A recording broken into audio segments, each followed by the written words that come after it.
Sous la bande de Gaza, il semble exister une autre ville qui attend d'être découverte. Un réseau de 1300 tunnels s'étendant sur environ 500 km. Bien qu'ils atteignent généralement jusqu'à 30 mètres de profondeur, les tunnels peuvent parfois descendre jusqu'à 70 mètres. Certaines parties du tunnel sont renforcées par du béton pour résister aux bombardements israéliens et sont également équipés d'électricité.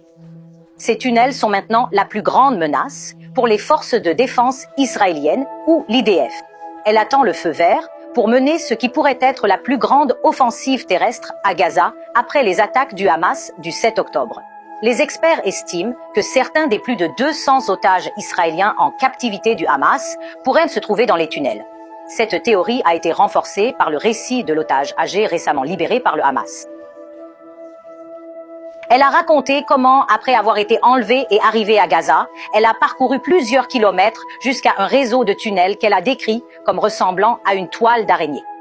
Armés de ces informations, les experts estiment qu'une combinaison de terrains urbains denses et de réseaux de tunnels souterrains rendra la tâche de l'armée israélienne à Gaza très difficile et dangereuse. De nombreux tunnels ont été créés sous la frontière entre l'Égypte et Gaza pour acheminer toutes sortes de marchandises, de carburant, de vêtements, de nourriture, d'armes et même de bétail. Pour contourner le blocus israélien depuis 2007 de vaches à voitures, le système souterrain a trouvé un moyen de faire passer presque n'importe quoi à travers la frontière et s'est développé pour inclure des centaines de passages. Et en fait, elle a fait des hommes riches de ceux qui les dirigeaient. Pour contrôler la construction de ces tunnels, Israël a même essayé d'arrêter la livraison de ciment et d'acier, le matériau de construction. Craignant que les dirigeants militants du Hamas à Gaza n'utilisent des matériaux de construction pour fortifier leur position et construire des tunnels pour faciliter les attaques contre l'État juif, Israël a interdit leur transfert en 2007. Mais Israël a cédé à la pression internationale et les autorités ont décidé d'assouplir le blocus. En fait, ces tunnels, le long de la frontière entre l'Égypte et Gaza, ont fourni des milliers d'emplois aux pauvres de Gaza, qui étaient le plus affectés par le blocus. Dans un tunnel creusé profondément sous la bande de Gaza, assiégée, des hommes armés masqués du djihad islamique transportaient des roquettes et des mortiers dans les deux sens, se préparant au prochain conflit avec Israël. Et ces tunnels, appelés le métro de Gaza, sont une source de catastrophes civiles des deux côtés de la frontière de Gaza. S'ils sont utilisés par les terroristes du Hamas pour s'infiltrer en Israël et tuer et kidnapper des civils, les tunnels prédisposent également les habitants de Gaza aux attaques israéliennes. Comme l'expliquent les experts, ces tunnels constituent une menace majeure pour les habitants des deux côtés de la frontière de Gaza. Ils s'ouvrent dans les écoles, les mosquées et même les maisons. Certains experts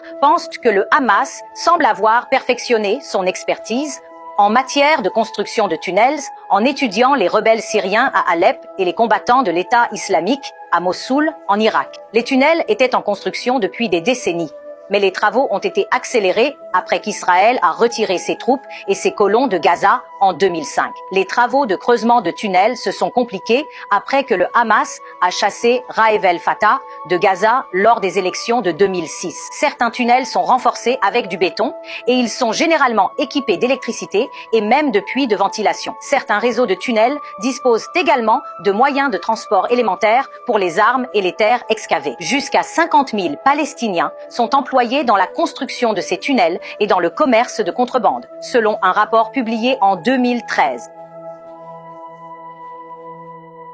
Publié en 2013 par The Guardian. C'est seulement lors d'une opération militaire en 2014 que les forces israéliennes ont découvert l'étendue de ces tunnels du Hamas. En 2021, les forces israéliennes ont détruit environ 100 km de tunnels lors d'une offensive de 11 jours. Le Hamas a déclaré que seulement 5% de son réseau de tunnels avait été endommagé.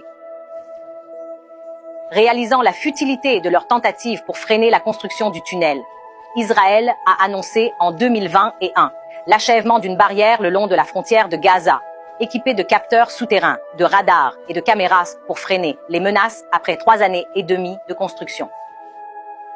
Chaque tunnel du Hamas coûte environ 3 millions de dollars à construire et a été construit avec un détournement de matériaux de construction israéliens fournis pour la construction civile à Gaza. C'est ce qu'on peut lire sur le site de l'armée israélienne ou de l'IDF. Si Israël entre à l'intérieur de Gaza avec une attaque terrestre, les tunnels donneront aux terroristes du Hamas l'avantage d'éviter les tirs israéliens et leur permettront de se déplacer sans être détectés les pieds des soldats israéliens pour surgir par derrière et les surprendre. Ceci au milieu de combats intenses, de porte à porte et de tirs de sniper du Hamas. Ce sera un combat en 3 dimensions, comme le prédisent certains experts. Le Hamas aurait déjà approvisionné les tunnels avec de la nourriture, des liaos et des articles de première nécessité. Ceux-ci, en plus des stocks d'armes qu'il a déjà en place, aideront les combattants du Hamas à éviter l'épuisement dans la guerre du Syrie. Pour les attaquer, disent les experts, les tunnels permettront au Hamas de mener des attaques protégées et surprises derrière les positions de Tzahal. Ces combattants formeront de petites équipes de chasseurs-tueurs qui se déplaceront sous terre, surgiront, frapperont, puis réapparaîtront rapidement dans le tunnel. Le Hamas utilise aussi les tunnels pour cacher et déplacer des roquettes. Entrer dans ce dédale de tunnels posera un défi majeur aux soldats israéliens. Les troupes auront besoin d'un équipement spécial en fonction de la profondeur et de la largeur des tunnels. Même les outils de communication et de navigation par satellite pourraient devenir inefficaces. Mais l'armée israélienne possède des unités spécialisées et des munitions pour s'occuper des tunnels. Il existe des unités spécialisées comme le corps du génie de combat de Tzahal, une unité de commando d'élite spécialisée dans la recherche, le nettoyage et la destruction de tunnels. Les unités spécialisées de Tzahal disposent d'armes personnalisées pour les batailles souterraines. L'armée israélienne dispose également de sa propre unité canine avec des chiens entraînés pour opérer dans les tunnels. Les forces israéliennes spécialisées dans la guerre des tunnels s'entraînent intensivement pour l'invasion de Gaza. Cet entraînement se déroule dans des installations construites pour imiter les tunnels du Hamas. C'est ce que rapportent certains médias. Israël a utilisé des munitions anti-bunker, mais a maintenant mis en service le laser Iron Sting avec le mortier à guidage de précision. C'est ce qu'affirme le Jerusalem Post. L'Iron Sting a une portée d'1 à 12 km et peut pénétrer dans le béton double armé, comme celui que le Hamas utilise pour sécuriser ses tunnels. Mais tout cela est très complexe. Imaginez, ces tunnels ont même été utilisés pour faire entrer clandestinement des hyènes, des renards, des singes, des cerfs et même des lions dans le zoo de Gaza après le blocus de 2007, tous drogués et introduits clandestinement dans des sacs à travers les tunnels souterrains vers Gaza depuis l'Égypte.